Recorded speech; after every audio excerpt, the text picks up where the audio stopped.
میرے عزیز ساتھیوں، یہ ماہ رخصت ہو رہا ہے۔ جب ہم کسی قوم کو تباہ کرنا چاہتے ہیں تو ہم اس کے آسودہ حال لوگوں کو گناہوں میں مبتلا کر دیتے ہیں۔ جاگنا ہو جاگ لو، افلاک کے سائے تلے، حشر تک سونا پڑے گا، خاک کے سائے تلے۔ انا انزلناہ فی لیلۃ القدر، ہم نے قرآن عظیم کو نازل کیا۔ واللہ العظیم اگر ہم نے قرآن پاک سمجھ کے پڑھا ہوتا جو تقاضا تھا قرآن کا، تو ہمیں قرآن پاک کا ایک ایک قانون معلوم ہوتا، ایک ایک دستور معلوم ہوتا، بار بار تازہ ہوتی رہتی اس کے وہ نظام زندگی ہمارے ماہ رمضان میں۔ یوں تو سال بھر پڑھنا ہے، ہمیشہ پڑھنا ہے، لیکن ماہ رمضان میں تو باضابطہ طور پہ اس کا اہتمام کیا جاتا ہے۔ میرے عزیز ساتھیوں، یہ ماہ رخصت ہو رہا ہے۔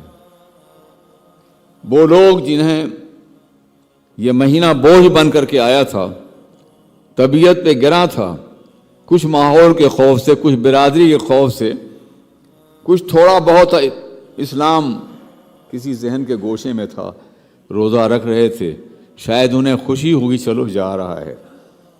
لیکن وہ لوگ جو روزے کی اہمیت کو محسوس کرتے ہیں، جو جانتے ہیں کہ یہ مہینہ پھر دوبارہ نہیں آئے گا، جو دن گزر گیا وہ نہیں آئے گا، بہت سے لوگ روزہ قضا کرتے ہیں، بعد میں کر لیتے ہیں، بلا شبہ قضا ہو جائے گی، ادا ہو جائے گی۔ وہ قضا کے معنی ہی ادائیگی کے ہوتے ہیں، مگر وہ دن تو نہیں آئے گا جو ماہ رمضان میں میسر آیا تھا، وہ تاریخ تو نہیں ملے گی، وہ زمانہ تو نہیں آئے گا۔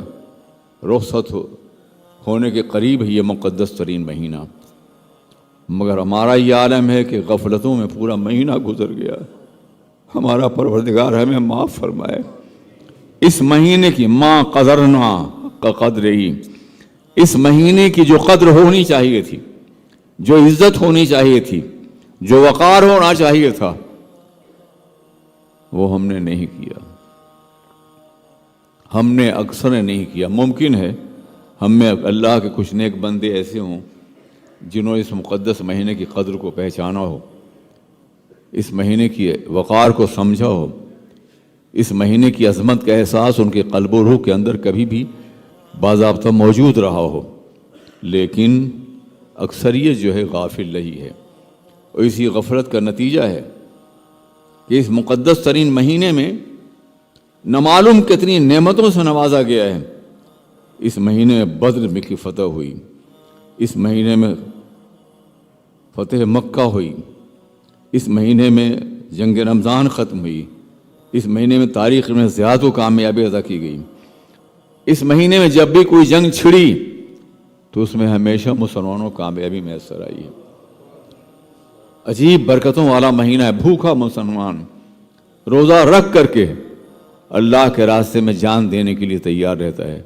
آج ہی قرآن پاک کی ایک آیت کریمہ میں 15ویں پارے میں پڑھ رہا تھا، جس میں اللہ ارشاد فرماتا ہے، جب ہم کسی قوم کو تباہ کرنا چاہتے ہیں تو ہم اس کے آسودہ حال لوگوں کو گناہوں میں مبتلا کر دیتے ہیں، ظلم کا موقع دیتے ہیں، وہ ظلم کرنے لگتے ہیں۔ جب ظلم انتہا فتمرنا تدمیرا، تو ہمیں ایک دم تباہ کر دیتے ہیں اور مٹا کے رکھ دیتے ہیں۔ آج کے ظالم بھی مٹائے جائیں گے انشاءاللہ، مگر اس وقت ہی ہوگا جب ہم خود مسلمان بن جائیں، نام کے مسلمان ہیں۔ کیا آپ گائے کی تصویر سے دودھ نکال سکتے ہیں؟ کیا قالین پہ شیر کی تصویر سے آپ خوف زدہ ہو سکتے ہیں؟ ہم تصویر بن کے رہ گئے ہیں، حقیقتاً زندگی ہمارے اندر نہیں ہے۔ حیات اگر ہوتی تو کفر لرزہ برندام ہوتا، پورا دن گناہوں میں گزر جاتا ہے، غلطیوں میں اور خطاؤں میں، اور ہم ایک لمحے کے لیے بھی اپنے رب کی بارگاہ میں رجوع نہیں کرتے ہیں۔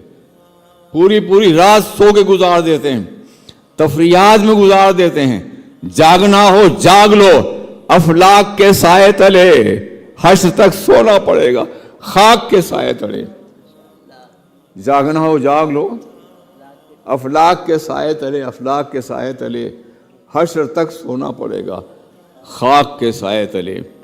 مٹی کے سائے میں سونا ہوگا قیامت تک، لیکن اس سے پہلے جاگ لو اور ماہ رمضان پاک رمضان جگانے کے لیے ہوتا ہے۔